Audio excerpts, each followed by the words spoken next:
the launch pads do, but it is just as important. In this area, Lockheed Martin is building NASA a new Orion capsule. The Orion capsule is for NASA's next program, which is the Space Launch Systems, or SLS. You will learn more about that program throughout the tour. As we turn left up ahead in front of us, you're going to see our iconic vehicle assembly building. Now, does anybody want to take a guess about how far away from us that is? 5 miles. 5 miles? That's a very good guess. It is 5 miles. Now, the International Space Station travels at 17,500 miles an hour. If we were on the International Space Station, it would take us 1 second to get to the vehicle assembly building. It is called orbital velocity. Now, this first video I have is from Bob Cabana. Mr. Cabana is a 4-time shuttle astronaut. He now serves as director here at Kennedy Space Center. Ready.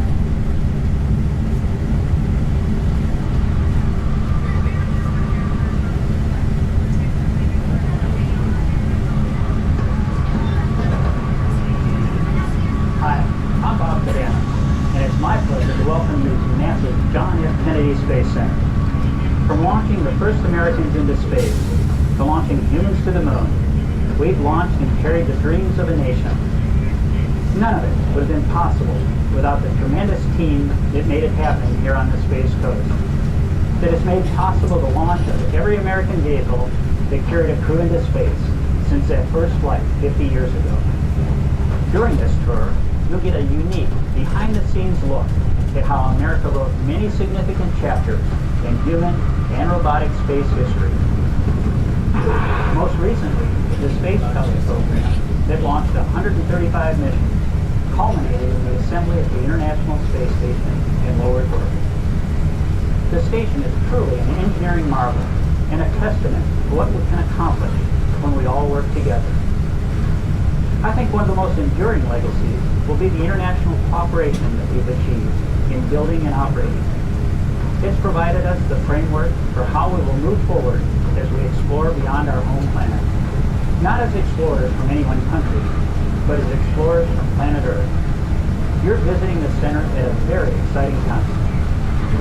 Since the end of the Space Shuttle program, we've been working on groundbreaking missions that are paving the way to the future. We're focused on launching scientific and research satellites, restoring the U.S. capability to launch humans into space from American soil, forging commercial partnerships, modernizing our infrastructure and facilities to support the growing variety of government and commercial activities and missions, and working toward long-term human exploration missions on our journey to Mars. For the first time since the end of the Apollo program, which took us to the moon, NASA is taking steps to send astronauts into deep space with the new Orion exploration vehicle. We have the first spacecraft in history able to transport crews to destinations further than we've ever gone before, including Mars. As capable as Apollo was, the longest round-trip mission to the moon was only 12 days. Orion could sustain a crew of 4 up to 21 days, and when coupled with a habitability module, will allow us to undertake human missions to Mars, which will require close to a 2-year round trip. The vehicle that will carry Orion is the Space Launch System, or SLS. SLS will be the most powerful rocket in history, but more important, it's designed to be flexible and evolvable in order to meet a wide variety of crew and cargo mission requirements. As I said, you're in for a very special experience today. Enjoy yourself as you get a unique look at NASA and Kennedy Space Center's past historic achievements, an exciting peek at our current innovative activities, and an eye-opening view of our amazing future. Again, welcome to the John F. Kennedy Space Center.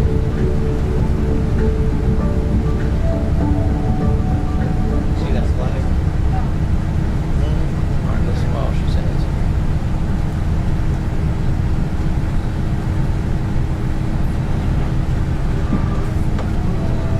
Just ahead is one of the world's largest buildings by volume, the Vehicle Assembly Building, or VAB. It was built for the Apollo program in the 1960s and stands 525 This is gonna tell us about feet or 160 meters high. Okay. The American flag you see on the front is 21 stories tall. That American flag's The 21 stories VAB tall, is where right? everything Sounds comes like a together football before a field. launch. The Apollo and Space Shuttle vehicles were assembled for flight in the VAB. This cavernous facility contains 4 huge bays where the spacecraft were assembled using massive overhead bridge cranes for highly complex maneuvers. Today, the VAB is being updated to assemble our next human-rated launch vehicle, the Space Launch System, or SLS. The SLS is the most powerful rocket in history and has an evolvable design that ranges from 321 to 384 feet tall, depending on mission requirements. This rocket From will right there, someday yeah. help NASA to reach its goal of human exploration of Mars. The large tower next to the VAB is the mobile launcher being built for SLS. When completed, it will carry the massive launch vehicle on top of the crawler transporter to pad 39B. You will learn more about the launch of SLS when we get to the launch pad.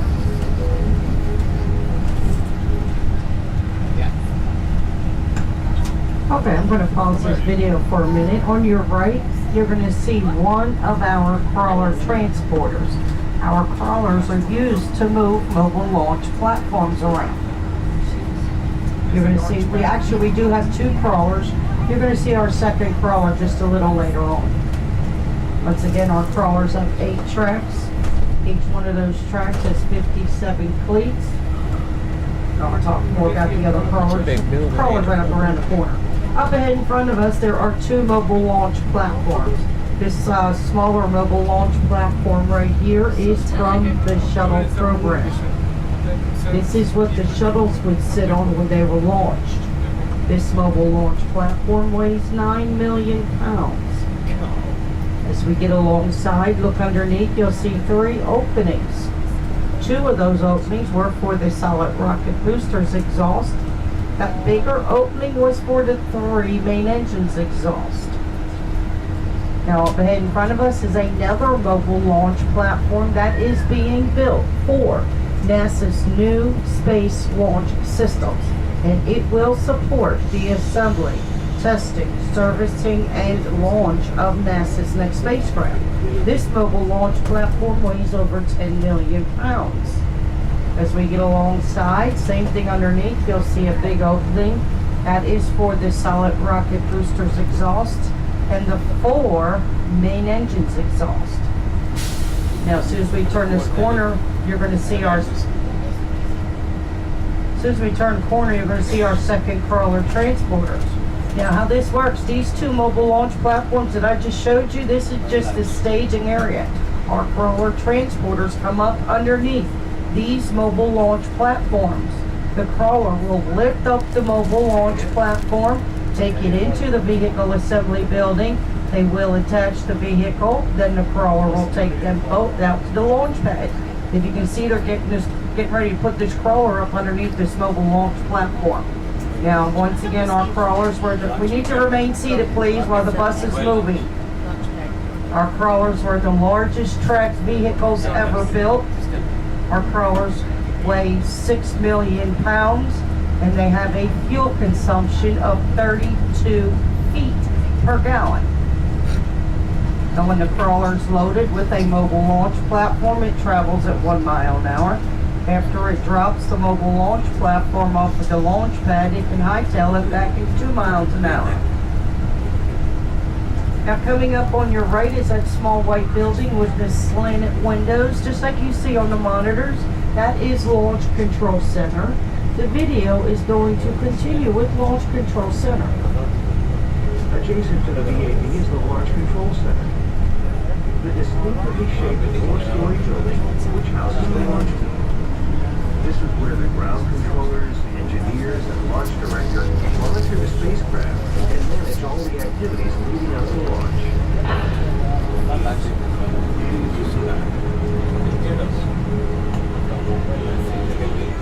Launch Launch Control Center is the electronic brains to every one of NASA's launches. Kennedy Space Center has control of their vehicle up until it clears the tower of the launch pad. Is it then Johnson Space Center in Houston takes over? Johnson Space Center is mission control. Kennedy Space Center is launch control. Right here on your right, this is the crawler way. This is what the crawlers follow out to the launch pad. Now we're going to cross over this crawler way.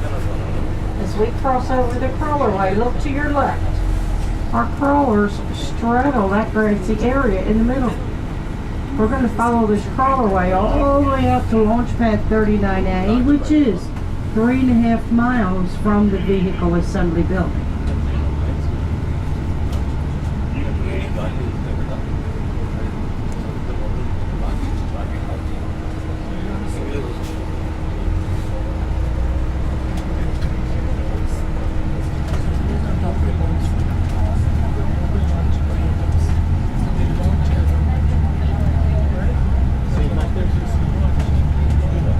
Going to sleep.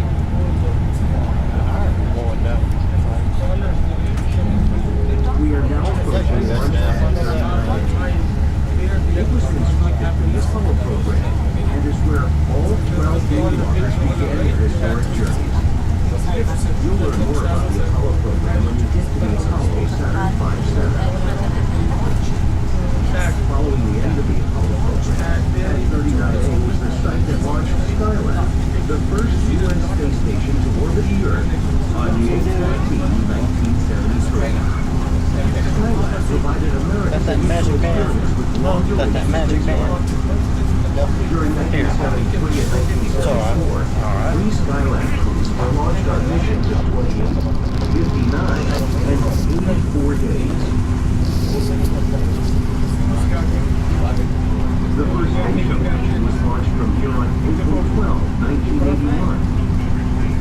Over a period of 30 years, there were a total of 135 shuttle missions. 82 lifted off from this launch. Yeah, this is where they launch everything. Up The here. reusable space shuttles have transformed the way we operate in That back space. there? Yeah. That's where they build everything. Dozens of communication satellites. And then they bring it out here to launch it. Robotic spacecraft on groundbreaking You know, I hear all the things she said. Something other. I thought they lost about that. No. What did you thought this was? What's this right here? I didn't know this actually. What was this right here? These two pads. Yeah, then I heard her say something like that. Write it down. Rewrite astronomy textbooks. The space shuttle program ultimately assured its place in history with the complex on-orbit assembly of the International Space Station, the ISS. The shuttle made 37 flights to construct the station, which is larger than an American football get out of field here. and can be seen at night orbiting Earth with the naked eye. This unique scientific platform allows researchers from all over the world to work on innovative experiments and help to enable NASA's long-term human exploration plans. That is SpaceX. The SpaceX you see, that is the company that will have not owns. That's amazing. Right up there, so you want Okay, up ahead in front of us, to the left a little bit, is launch pad 39A. To your far left, where the three lightning towers are, that is launch pad 39B. We're going to get up close to both of these launch pads. In the meantime, this next video is going to give you No, the we stopped future of right launch here and pad got out. 39A. And it's also going to give you Might some be on the way back. information about the commercial partners that NASA has out here working on their See all these commercial big crew towers program. everywhere. You can tell somebody SpaceX is run by Elon Musk. Elon Musk owns the SpaceX. See SpaceX building? Yep. Since the end of the space shuttle program in 2011, Pad 39A has begun yet another transformation. Commercial developer SpaceX is modifying the pad to launch a winter version of their Falcon 9 rocket called the Falcon Heavy. SpaceX is also building a crew capsule capable of carrying astronauts and launching crews to the International Space Station as part of NASA's commercial crew program. Another commercial provider to support NASA's Make it a crew little better transportation car is here. Boeing. They named their capsule the CST-130. global as I get. Like SpaceX, Boeing's capsule will begin flying to the station later this decade. They will launch from Cape Canaveral Air Force Station just a few months from here on a modified Atlas V rocket. With private industry stepping up to support low Earth orbit missions to the ISS, NASA can focus more heavily Getting ready. on deep space exploration, which you will learn about at Launchpad 39B.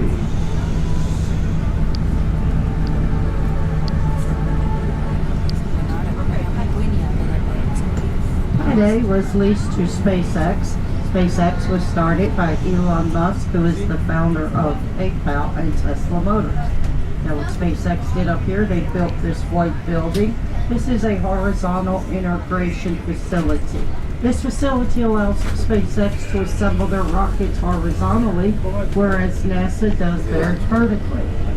SpaceX also put a rail system in up to the launch pad, so when they're finished assembling their rockets, they will take the rocket to the launch pad by that rail system still in its horizontal position. When they get the rocket to the launch pad, they will then stand it up with a strong bag. Now, SpaceX did have their first test launch of their new Falcon Heavy rocket from this launch pad a couple of months ago. Falcon Heavy launched. SpaceX's new Falcon Heavy rocket is 3 of their Falcon 9 rockets strapped together. SpaceX calls them Falcon 9 because there's 9 engines on it. So SpaceX's new Falcon Heavy rocket has a total of 27 engines. It is a very powerful rocket and it was a successful test launch. Now you can check with SpaceX's their website to get some more information on their what they're up to. Coming up on your right is the Cape Canaveral Air Force Station. This first set of lightning towers is Launch Pad 41 and is used for Atlas rockets. The next set of lightning towers is Launch Pad 40. SpaceX is using that for their Falcon 9 rockets. Further on down, it's hard to see. There's another tall building that is Launch Pad 37, and then it's used for Delta rockets. Each launch pad out here is set up for its own type of rocket. Now you can check with the Visitors Complex website to get some more information on the launch schedule. Keep in mind, launch dates can and do change. They change often, so you do want to check for updates. Up ahead in front of us is the Atlantic Ocean. There are many reasons why they built Kennedy Space Center here on Merritt Island. One of the reasons, it's close to the equator. They use the curvature of the Earth to gain speed, use less fuel, and make way for heavier payloads. They pick up a 900-mile-an-hour boost using the curvature of the Earth. It's like a slingshot. Also, in the event of any tragedies, it would be over non-populated areas. And another reason, NASA needed a place that had gotten 265 days of sunshine a year. We get that here in Central Florida. Today's not looking like one of them. Now up ahead in front of us where the 3 lightning towers are, that is Launch Pad 39B. Pad B is the future launch site for NASA's new space launch systems. This next video will give you more information on both Launch Pad 39B and NASA's new space launch systems. SpaceX. What are the extra a lot of legs. That's pretty cool, I'm telling you. Yeah. The most exciting thing that is being worked on now.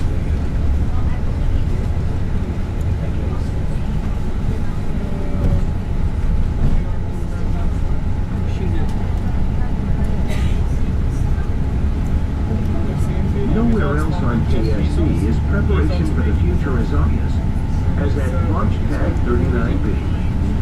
Built as an identical pad to 39A for the Apollo Saturn V rocket, Pad B was also updated for the Space Shuttle program. 53 shuttle missions launched from this pad, including 12 missions to help construct or resupply the space station. Today, the pad is being modified for the Space Launch System, or SLS. It will be used for NASA's deep space missions beyond Earth orbit, including the capture of an asteroid and, eventually, human exploration of Mars. 3 600-foot-tall masts were built near the pad to provide lightning protection to the vehicles prior to launch. There's it. The fixed service structure and rotating service structure that were built for the shuttle have been removed, making it more flexible and able to support many different launch vehicles. Below the pad is a 4-story facility that houses the infrastructure needed for launch, including power, hydraulics, and water. Several miles of outdated wiring and cables have been removed and replaced with high-speed fiber optics. The first SLS mission carrying a crew aboard the Orion spacecraft is set to launch on a 3-week trip to orbit the moon to demonstrate the capabilities necessary for NASA to conduct an asteroid retrieval mission. SLS vehicles will evolve to support human deep space missions, in addition to robotic missions and astronomical observatories. In the past, such missions have been limited by the size and capabilities of existing rockets. The SLS payload carrier is large enough to hold 9 school buses. And for NASA's missions to the outer planets, its larger propulsion systems would enable more direct trajectories, reducing mission travel time and increasing actual mission time by years. Previous spacecraft have had to make multiple gravity assist maneuvers around the inner planets to reach the velocity needed, costing valuable time.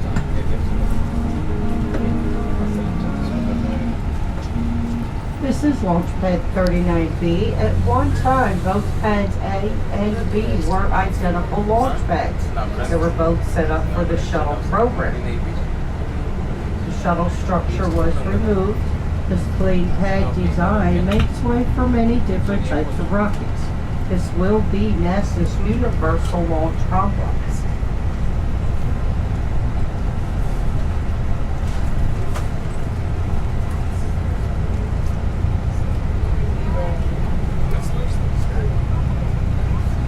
Very nice. Shows so much stuff.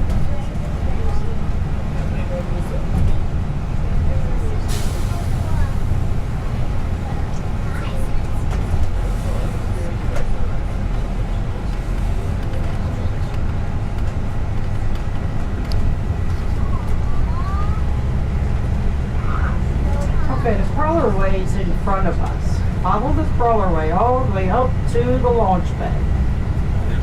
You will see that the crawlerway has an incline. It has a 5% grade. This is to make room for the flame trench underneath. As the crawler goes up that grade, it has the hydraulic ability to keep the deck level as it goes up that grade. If you put a tennis ball on the crawler, and as the crawler goes up that grade, that tennis ball will not move within 1 inch. Now the reason they went up with the flame trench instead of going down is because you are in Florida. If you dig anywhere in Florida, especially on the coast, what are you going to hit? Water. Water, right. So we had no other choice but to go up with the flame trench. Now the crawlerway is 7 feet deep with different grades of fill and limestone. The top 7 inches is filled with Alabama River rock. The river rock acts as a shock absorber. The crawlerway can handle weights of up to 26 million pounds. Now, one of the reasons they use river rock will not spark when it gets crushed. You have to keep in mind when that crawler is coming down this crawlerway. There's a mobile launch platform, there is a vehicle assembly, and there are also solid rocket boosters on that platform. Solid rocket boosters are full with solid fuel. Solid rocket boosters are not like main engines. They do not have an on and off switch. Once those boosters are ignited, they will burn until there is no fuel left. So with our crawlers weighing 6 million pounds, there's hydraulic fluids and oils that leak out. The trucks are also packed with grease. All of those fluids and oils that leak out of the crawlers is flammable. So NASA does not want anything on the crawlerway that's going to spark, which could ignite the oils and fluids that leak out of the crawlers, which in turn could ignite the solid rocket boosters on the platform. Nobody wants a premature ignition of the solid rocket boosters on the crawlerway.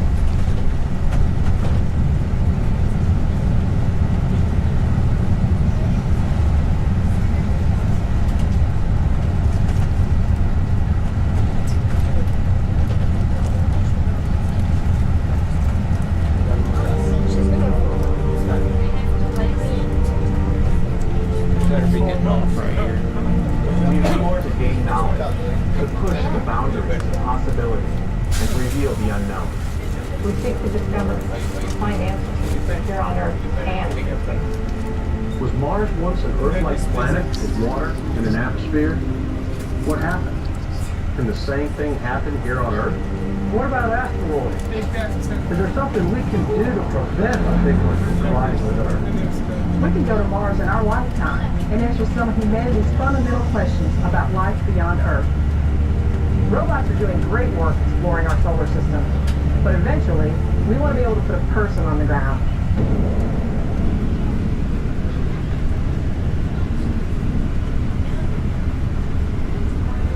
Now, sending people to deep space destinations requires a lot of stuff. Get off there. Food and water, shelter, fuel, spare parts, tools and supplies. It's like a spacefaring RV.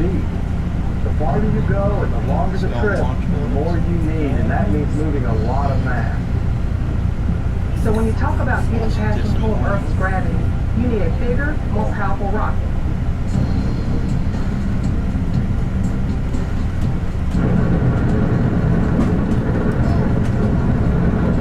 The Space Launch System is an all-new heavy-lift rocket that uses a combination of proven hardware and technology to make it more affordable. We could take the best from all we've learned from building rockets and combine that with cutting-edge tooling and manufacturing technology to build the most powerful rocket in history. You can fly to really high orbits around the moon with this rocket without requiring any other assistance. But when we add an upper stage, we'll have an even bigger capacity.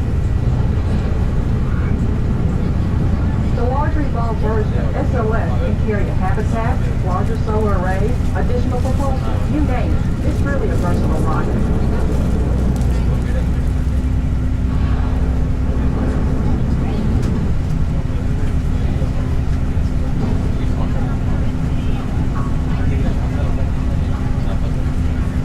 To get the astronauts beyond low Earth orbit, we need a Right crew now. vehicle, Orion.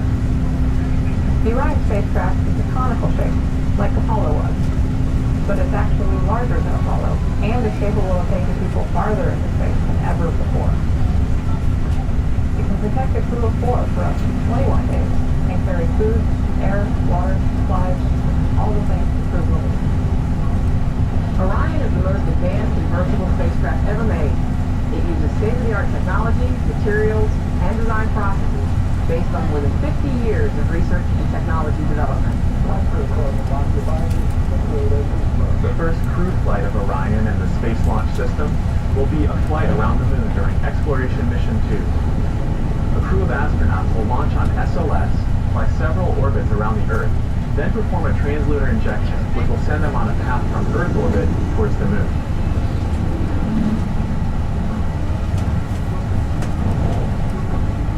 Once the crew gets near the moon, Orion will pass within 50 miles of the surface, and from there, Orion can insert into a high lunar orbit, several thousand miles from the surface.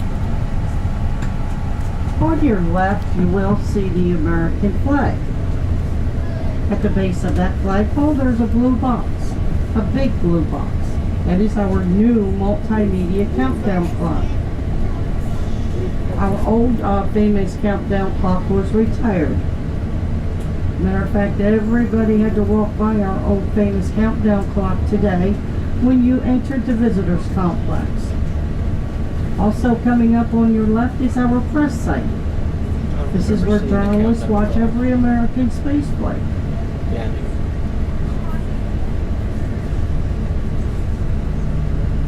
You look on your right to the flag on the side of the VAB.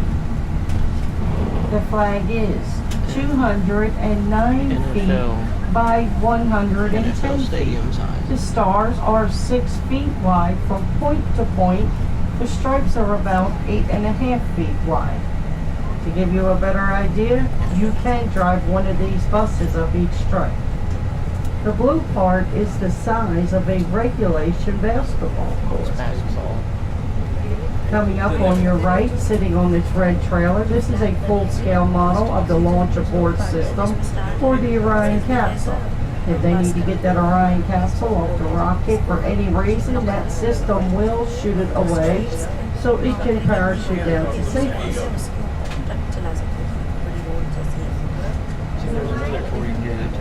Now back to the VAB. It was built in 1966.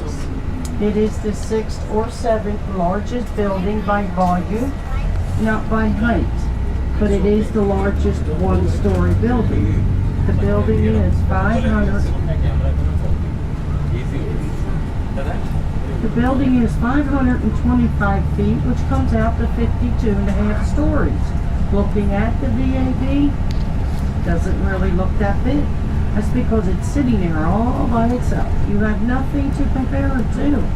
So if you take the Empire State Building and you put it up, you can fit it inside the VAB 3.5 times. As we turn right, you are looking at high bays 2 and 4. The doors on the high bays are hydraulic panel doors. Each one of those panels weighs 32 tons. It comes out to 64,000 pounds. These doors are the tallest doors in the world. It takes 45 minutes for those doors to open all the way. Now these smaller buildings on your right, these are the Those former big doors, the orbiter gray doors. processing facilities. This was where they housed the orbiters. Boeing is leasing these buildings, one of them they're using to develop their Starliner. Now Boeing is a commercial partner, and Boeing Starliner is a commercial crew capsule. Boeing is planning on launching astronauts to space from here in their Starliner by the end of next year.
At the Apollo Saturn V Center. Inside this building is one of the 3 Saturn V rockets that are left in existence. When you enter this building, you will enter into the firing room theater, where you can see a recreation of the Apollo 8 launch back in 1968 with the actual consoles that NASA used. The large silver doors open every 8 minutes. And there's the Apollo Treasures Gallery. At the far end of the building, which is the nose end of the rocket, here is the new Apollo 1 memorial they have on display. The original hatch from the Apollo 1 capsule. And don't forget to touch the moon rock while you're here. When you are ready to leave, you will exit through the gift shop, straight to the bus loading area. Buses will be rotating every couple of minutes to take you back to the visitors complex. Look around, make sure you have all your belongings, and please enjoy.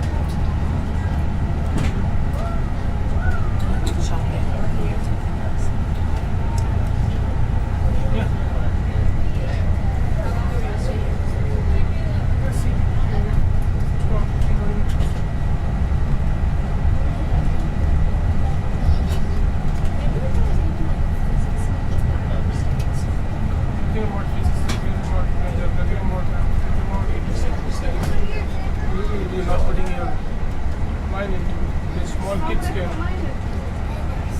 But start somewhere.